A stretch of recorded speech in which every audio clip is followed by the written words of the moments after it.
Donc, nous avons Maude Mabillard, la traductrice de l'ouvrage de Mikhail Shishkin, Le manteau à martingale.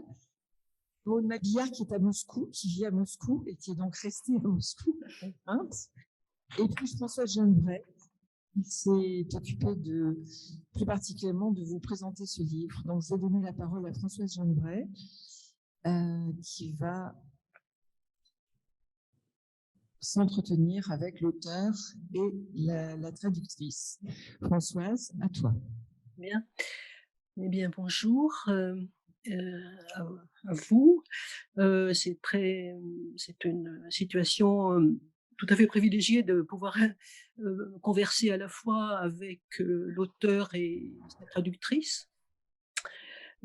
Si vous voulez bien, je vais présenter brièvement pour l'auditoire essentiellement l'auteur Mikhail Shishkin et un petit peu quelques mots sur son œuvre et puis ensuite sa traductrice et son travail.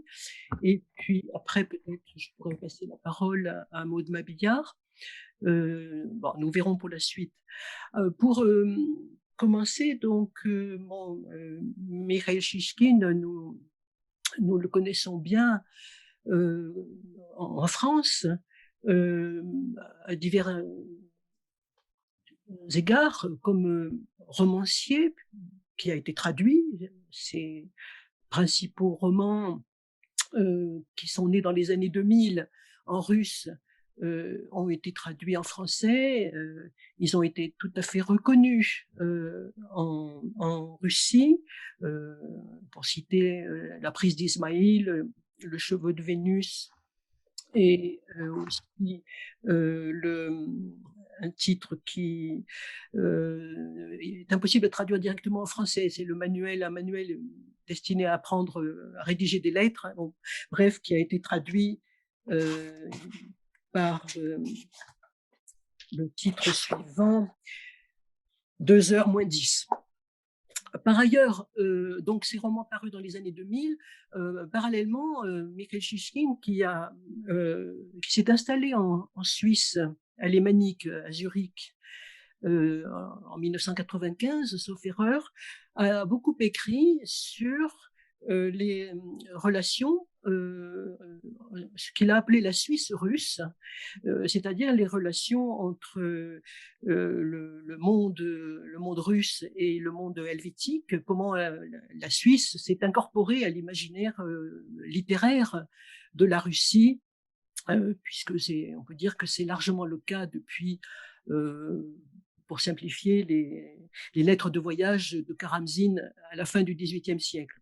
Donc, forte présence des Russes en Suisse, simples voyageurs ou exilés ou militants s'étant mis à l'abri pour trouver en Suisse soit un refuge, soit et en même temps un tremplin pour leurs activités révolutionnaires.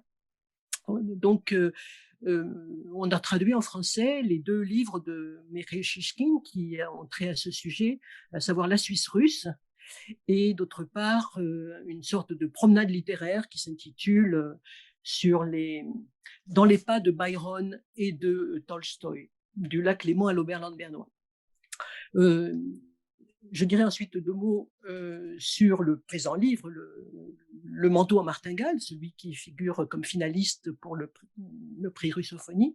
Je présente tout de suite sa traductrice qui est avec nous, Maude Mabillard, qui a traduit déjà un certain nombre d'auteurs comme Nicolas Bokov, La conversion, La zone de réponse, Opération Betrave en 2010, qui avait d'ailleurs figuré aussi au palmarès de ce prix Russophonie, et puis qui a traduit 3 livres du romancier Roman Senchin, et qui a reçu des distinctions, puisqu'elle a été lauréate du premier prix de l'INALCO, premier prix de la traduction créé par l'INALCO. Et elle a reçu ce prix en 2019 pour le livre de Güzel Yakina, Zuleika ouvre les yeux. Et cette année, le 2e livre de Güzel Yakina, traduit en français, Les enfants de la Volga, a reçu le prix du meilleur livre étranger. Et on sait que quand on récompense un livre, un titre de livre étranger, c'est toujours en même temps le traducteur ou la traductrice que l'on récompense. Alors, quelques mots sur le manteau à martingale, qui nous intéressera plus particulièrement aujourd'hui. Le titre, c'est Le marteau à martingale et autres textes, puisque c'est un recueil de 12 textes relativement brefs qui ont été publiés de 1991 à 2016.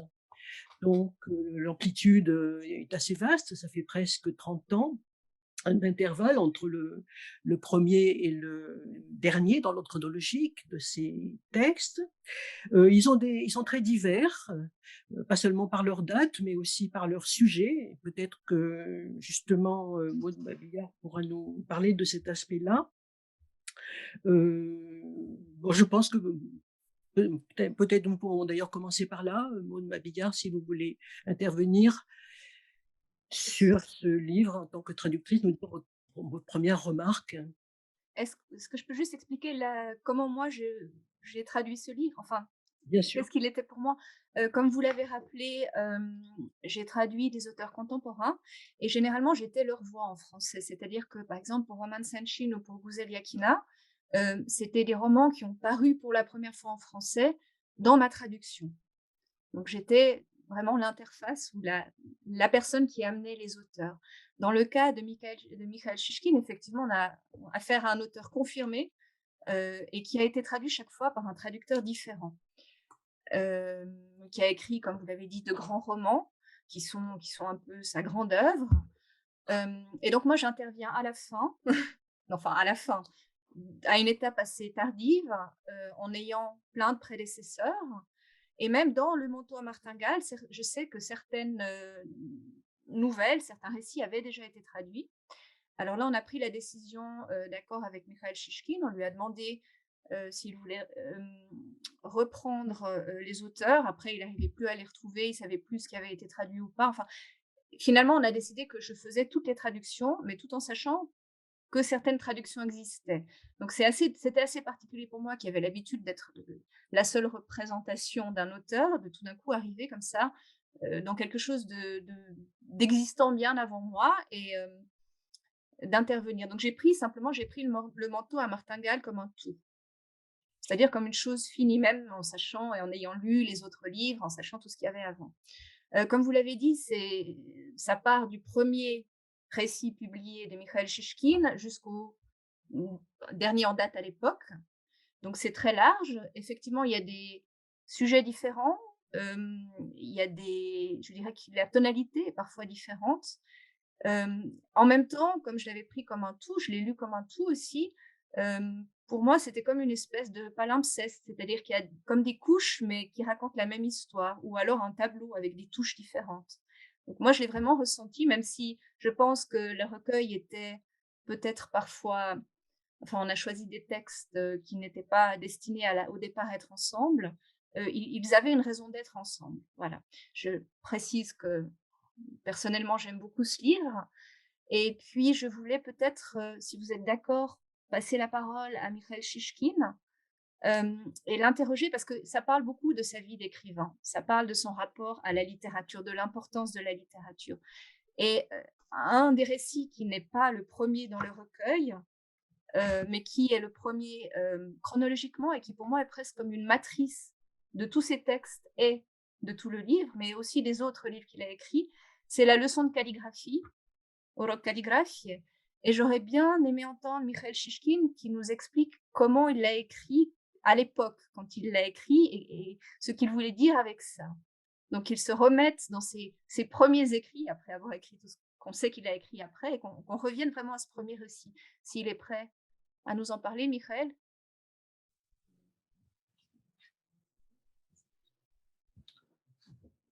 Добрый день. Спасибо за то, что меня пригласили. Bonjour, merci de m'avoir invité. И для меня это большая честь, что моя книга тоже претендует на премию. Et pour moi, c'est un grand honneur que de voir mon livre donc parmi les finalistes du prix Russophony. Но я, слава богу, понимаю, что я тут ни при чем, все дело в переводе и в переводчике. Mais je comprends bien que donc ce n'est pas mon mérite, tout est dans la traduction et dans la traductrice. И в данном случае я очень рад за МОД, которую знаю уже очень-очень много лет, и прямо на моих глазах она становится маститым монстром перевода. Et dans ce cas-là, je suis très content, pardon, pour Maud, donc dont le travail je suis depuis plusieurs années et qui pratiquement sous mes yeux devient un grand maître de traduction. Что касается этого рассказа «Урок каллиграфии», то как любой текст, это машина времени. En ce qui concerne donc, cette nouvelle, la leçon de calligraphie, comme tous les textes, c'est une machine à remonter le temps. Я начал недавно просматривать этот текст и вдруг ощутил совершенно себя вот тем юношей, который тот текст писал. Но это не я. Il n'y a pas longtemps, j'ai parcouru ce texte et tout d'un coup, je me suis sentie vraiment dans la peau du jeune homme qui avait écrit cela, mais qui n'est plus moi. Это был абсолютно романтик, верящий в то, что литература нужна и что искусство может победить смерть. C'était quelqu'un de romantique qui croyait vraiment que la littérature était nécessaire et que l'art était capable de vaincre la mort. Мне тогда казалось, что я пишу очень пессимистическое произведение. À l'époque, je croyais que j'écrivais une œuvre très pessimiste. Но сейчас я понимаю, что оно просто лучится верой в светлое будущее и оптимизмом. Mais aujourd'hui, je comprends que ça ne fait qu'irradier la foi en Don Quichotte, ça ne fait qu'irradier l'optimisme. И меня абсолютно восхищает в том молодом человеке абсолютно вера в свои силы, что вот он знает, как нужно изменить литературу и делает это. Et j'admire cette confiance de ce jeune homme, la confiance en ses propres forces. Il sait comment il faut changer la littérature et il la change. Я завидую и автору урока каллиграфии, и его переводчику, потому что переводчик становится автором французского текста. J'envie aussi bien l'auteur de la leçon de calligraphie et son traducteur, parce que le traducteur devient l'auteur de la version française du texte. Alors moi, je voulais juste rajouter quelque chose qui appelle justement à la modestie des traducteurs. Quand le livre est sorti, j'ai lu les critiques des critiques littéraires en France sur Le manteau à martingale. Et c'était souvent écrit par des auteurs qui aimaient déjà Mikhail Shishkin parce qu'ils avaient lu d'autres de ses livres, traduits par d'autres traducteurs. Et généralement, c'était enthousiaste parce que ça leur rappelait les livres qu'ils avaient lus avant. Donc, sans rien enlever à notre métier qu'on fait avec la meilleure conscience possible, en se posant toutes les questions possibles. Pour eux, c'était le même auteur, c'était chaque fois Mikhail Shishkin et c'était pas tel ou tel traducteur. Et je pense que si le livre a été choisi comme finaliste pour le prix, c'est évidemment aussi le livre de Mikhail Shishkin. Et c'est normal que les critiques littéraires ne soient pas à chercher la petite bête et à regarder si tel mot est traduit de telle ou telle façon. Mais enfin, chaque fois, ils ont retrouvé Mikhail Shishkin.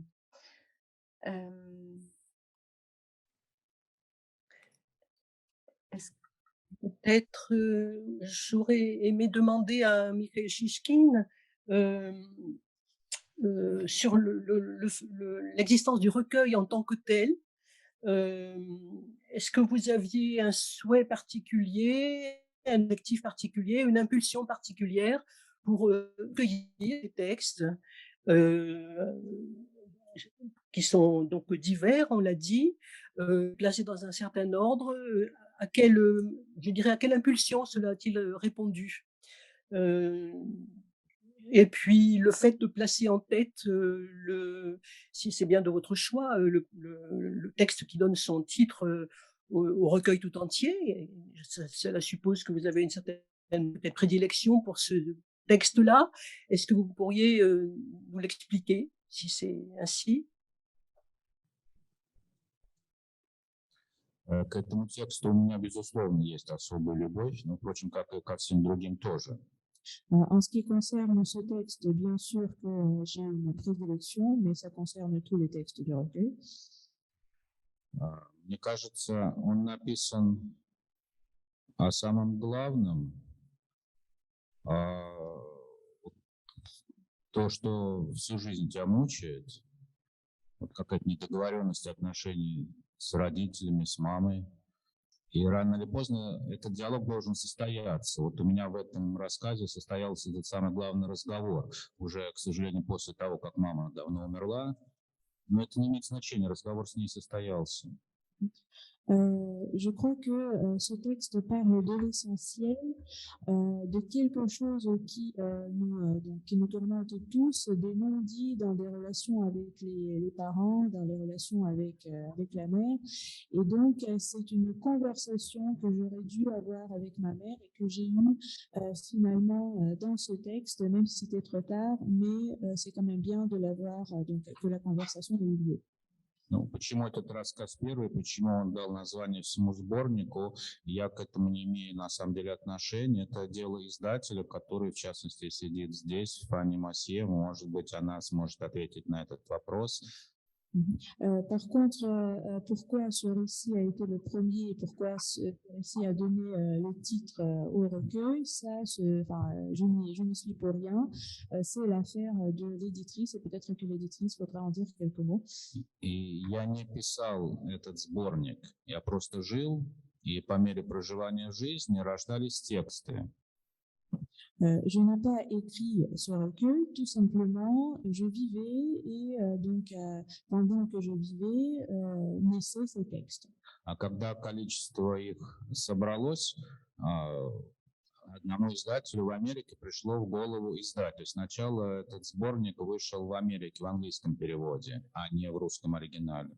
Et quand il y a eu un nombre assez considérable, un éditeur américain a eu l'idée de publier le recueil. Donc d'abord, ce recueil est apparu en Amérique en anglais. Только потом этот сборник вышел по-русски и еще потом по-французски, и тексты не идентичные, они разные во всех трех книгах.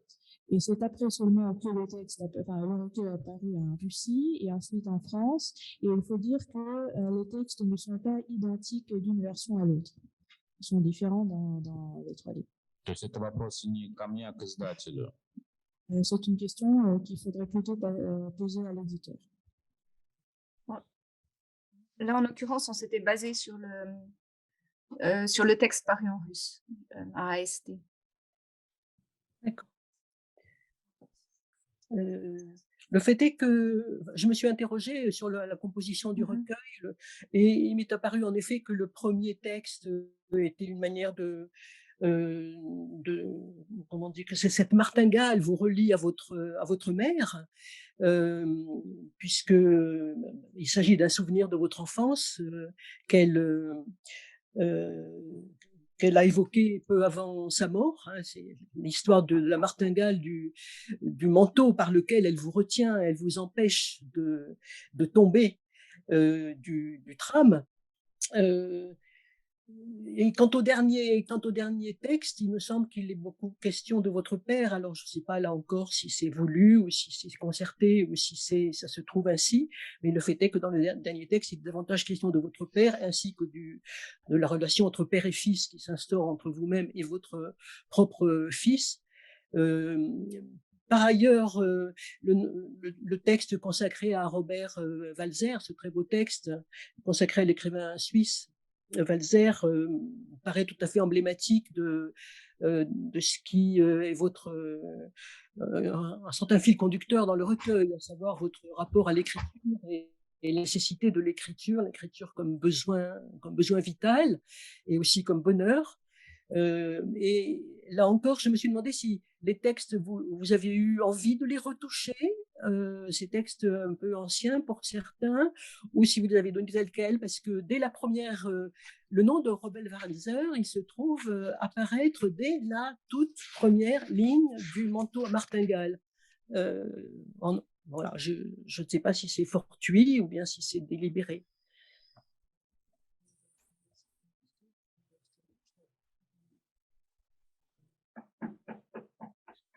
Ничего для французского сборника я не дописывал, не переписывал, конечно. Je n'ai pas retouché mes nouvelles pour la version française, bien sûr. Вальзер появляется в разных моих текстах, потому что он повлиял на мою жизнь. Walser apparaît dans différents textes parce qu'il a influencé ma vie. И я же не остановился на этом сборнике. Я дальше продолжаю писать. Et je ne me suis pas arrêtée sur ce recueil, je continue à écrire. И мне здесь не хватает еще 2 текстов от 2 очень важных для меня писателей. Et il manque pour moi ici 2 textes sur 2 écrivains qui sont très importants pour moi. И на русском, и на немецком, не знаю, по-моему, на других языках тоже, вышел сборник эссе, 3 эссе: Роберт Вальзер, Джеймс Джойс и Владимир Шаров.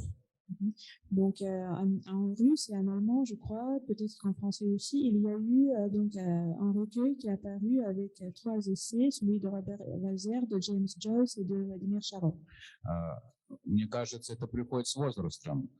Сначала они тебе дают жизнь, эти писатели важные, которые делают тебя, а потом с возрастом ты им должен отдать обратно.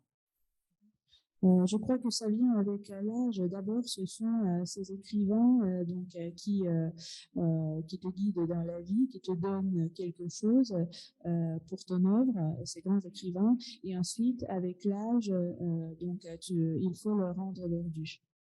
И в какой-то момент тебе неинтересно писать, да, тебе интересно творцов, потому что вдруг ты начинаешь понимать, как они живут, как они работают, как они функционируют.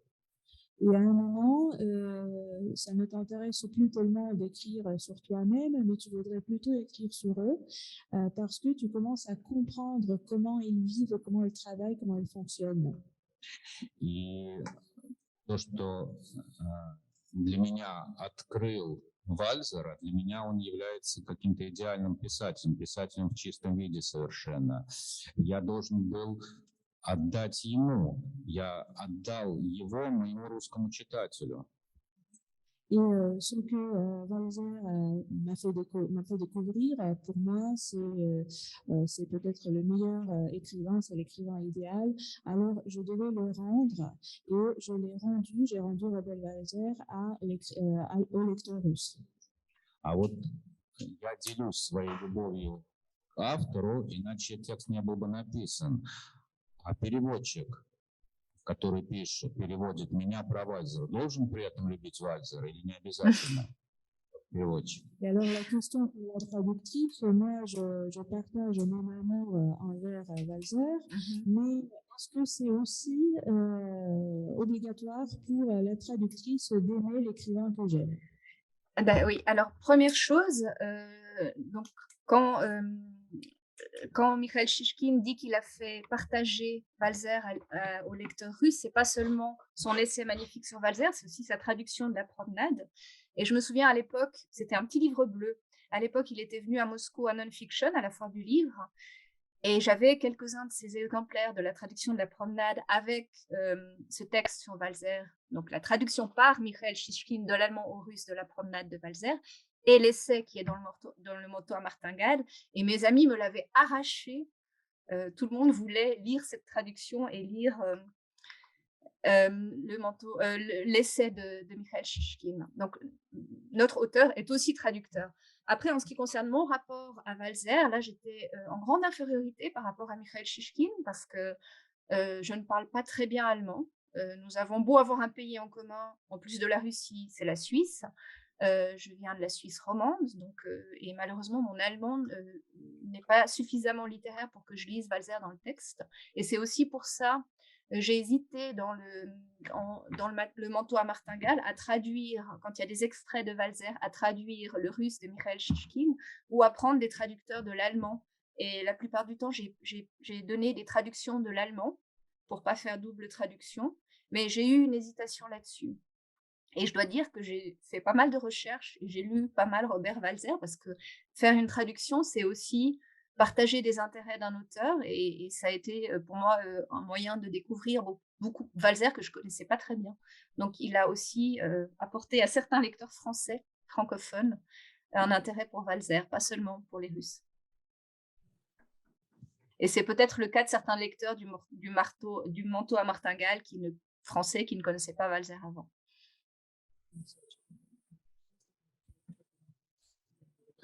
Вот, скажи правду, что трудно, за что ты ругала Шишкина во время перевода?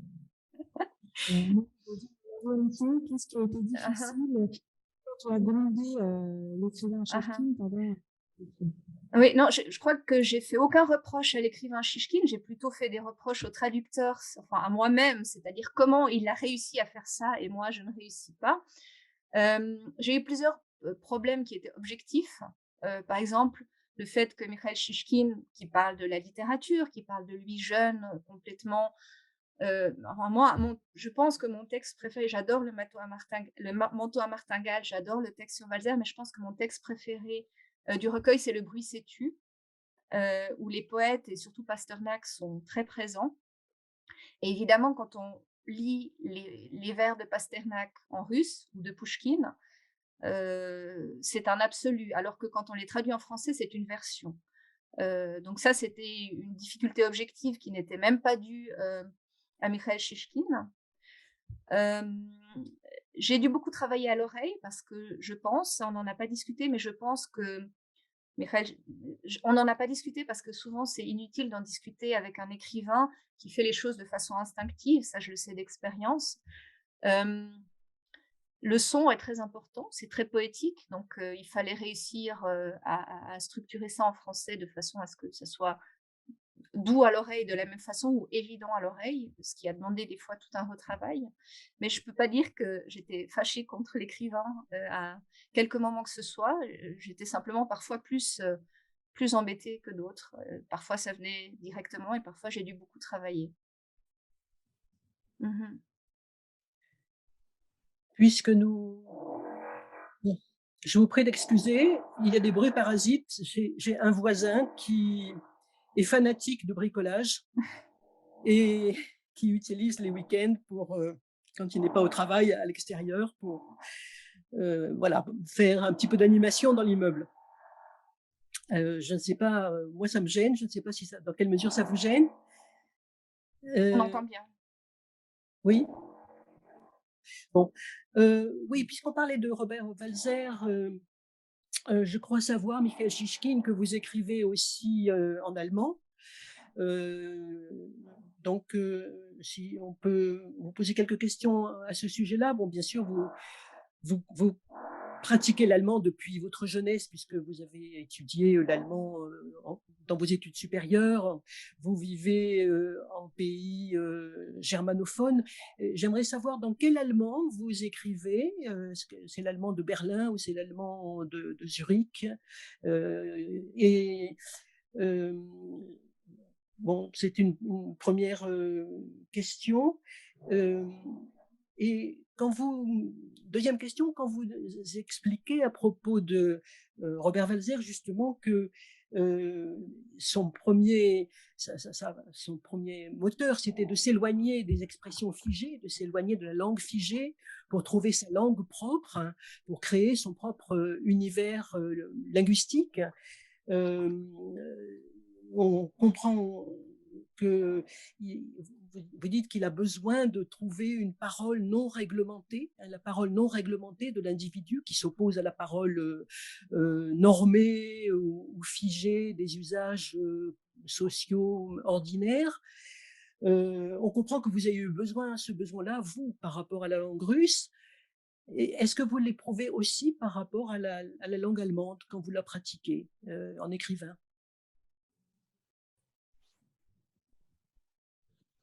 Вы правы. В последнее время я практически не пишу по-русски. Vous avez raison, ces derniers temps, je n'écris pratiquement plus en russe. Последние две книги мои вышли по-немецки, а не по-русски. Mes deux derniers livres ont paru en allemand et non en russe. И в результате даже меня приняли вот в прошедшем году в Deutsche Akademie. Это член немецкой Deutsche Akademie. Et en résultat, je fais depuis l'année dernière partie de la Deutsche Academy. И очень хороший вопрос вы задали. А на каком немецком языке я пишу? Et c'est une très bonne question que vous m'avez posée. En quel allemand j'écris? Я всегда говорю, что писатель работает в той части языка, которая отклоняется от нормы. Вот серая зона языка, которая отклоняется от нормы языковой.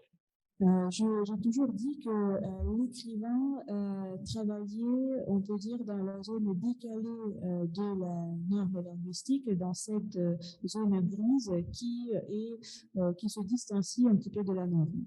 И в этом, конечно, проблема с его переводом, потому что переводчик тоже должен уйти, изобрести свою такую серую зону отклонения от нормы своего языка.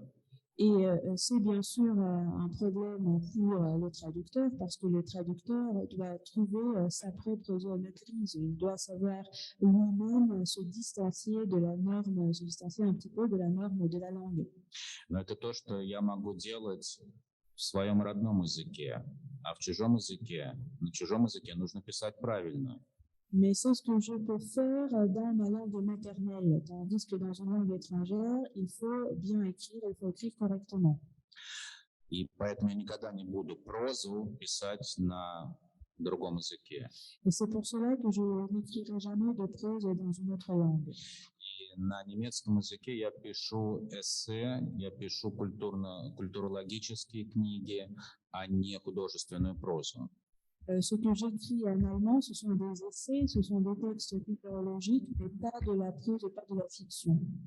Одна книга называется, по-русски сразу скажу, «Мертвые уши, живые носы. Введение в русскую культурную историю».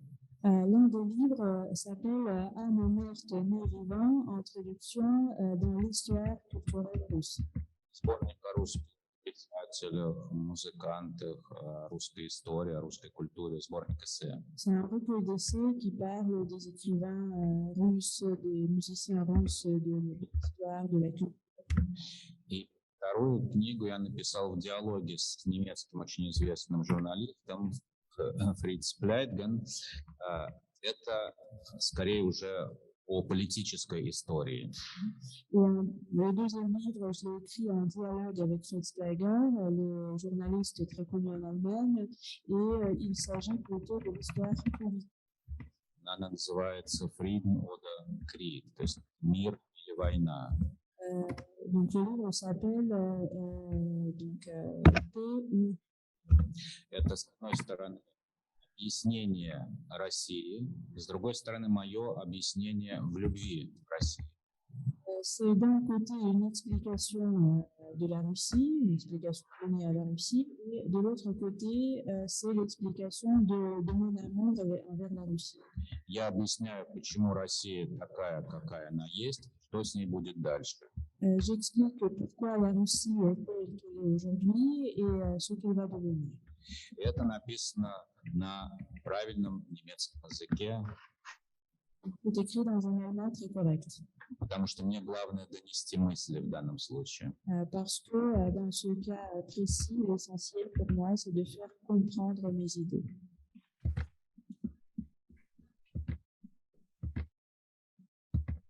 Maud, est-ce que vous voulez intervenir à ce sujet-là ou à un autre, bien sûr? À ce sujet-là, pas. Mais je pensais peut-être que je voulais raconter à Mikhail Shishkin, qui n'a donc pas lu la traduction, parce qu'il comprend le français, mais pas au point de relire les traductions. Je voulais lui parler peut-être d'un passage qui est, voilà, où j'ai eu des problèmes et comment je l'ai résolu. Et on peut critiqué la façon dont je l'ai résolu. C'est dans justement Le bruit s'est tu, Boulzatir. Il passe dans une nouvelle école. Alors en français, c'est à la page 179, si jamais. Non, attendez, il faut que je le retrouve en français. Le bruit s'est tu commence par page 175. Oui, mais il passe dans une nouvelle école. Donc c'est un très bon élève d'une très bonne école et Ah, l'as-tu vu? C'est ça? voilà, c'est ça, Voilà, exactement. mais c'est page 178, en bas de la Ouais. page 178. Voilà, exactement, 178. Donc, en fait, en russe, donc, dans cette nouvelle école, il écrit un texte, un compte-rendu sur Tolstoï, et vous l'avez repéré, et il reçoit une mauvaise note, alors que c'est un excellent élève, et il demande pourquoi, et l'institutrice répond Atsibiatina. C'est un mot, déjà pour nous traducteurs, c'est un mot qui est très difficile.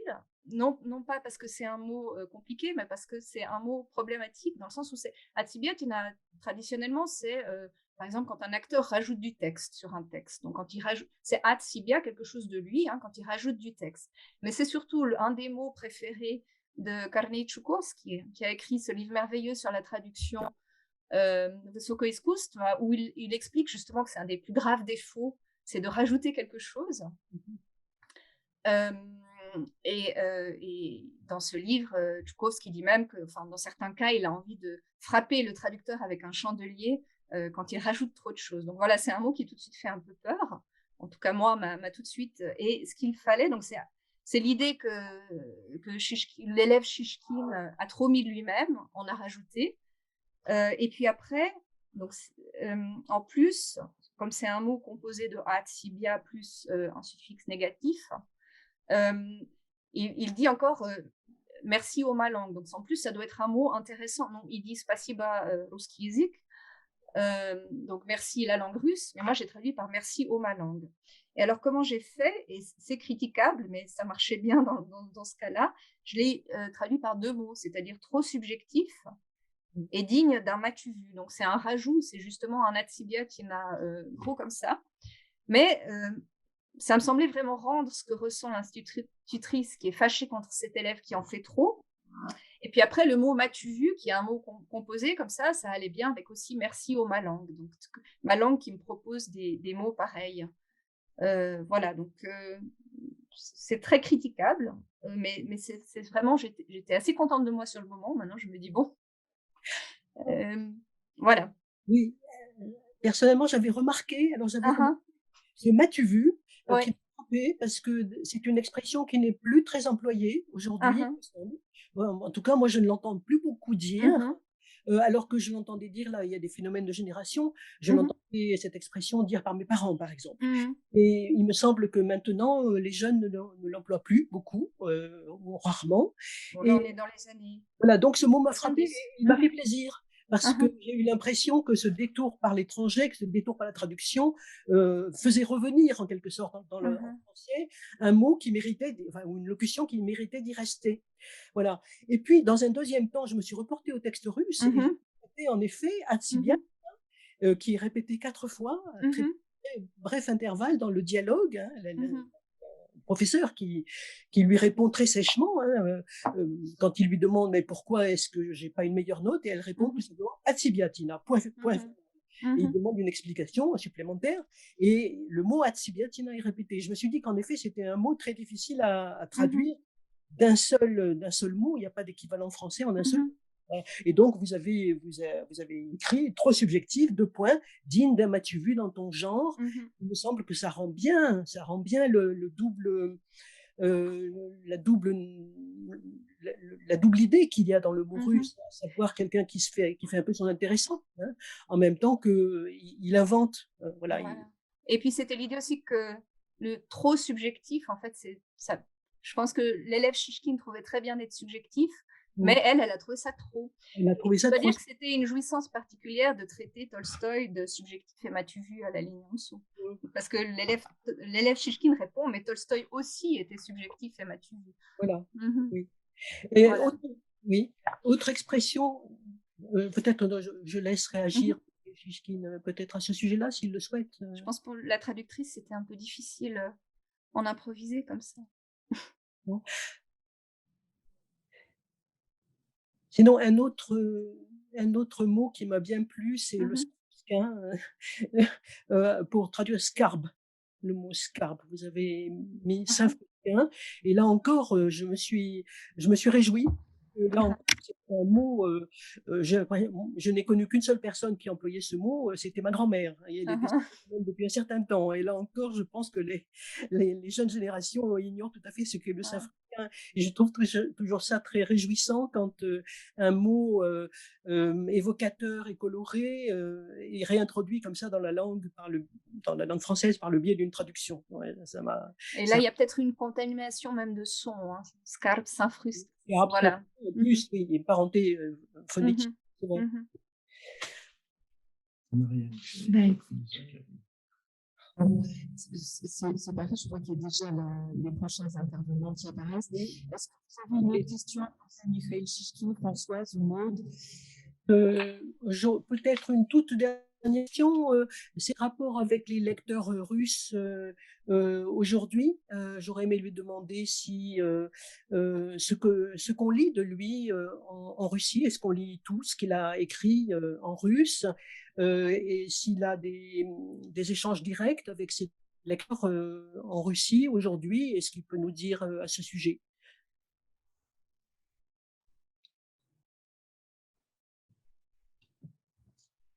Ну, честно говоря, мне кажется, сейчас в России не до чтения. À vrai dire, il me semble qu'en Russie aujourd'hui, on n'a pas la tête à la lecture. А,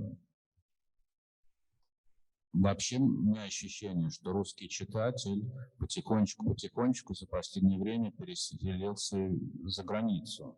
Et j'ai l'impression que ces derniers temps, petit à petit, le lecteur russe a déménagé à l'étranger.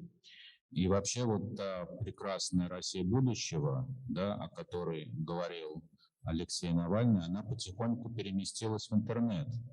Et cette belle Russie du futur dont Navalny a parlé, cette Russie s'est petit à petit déplacée sur Internet.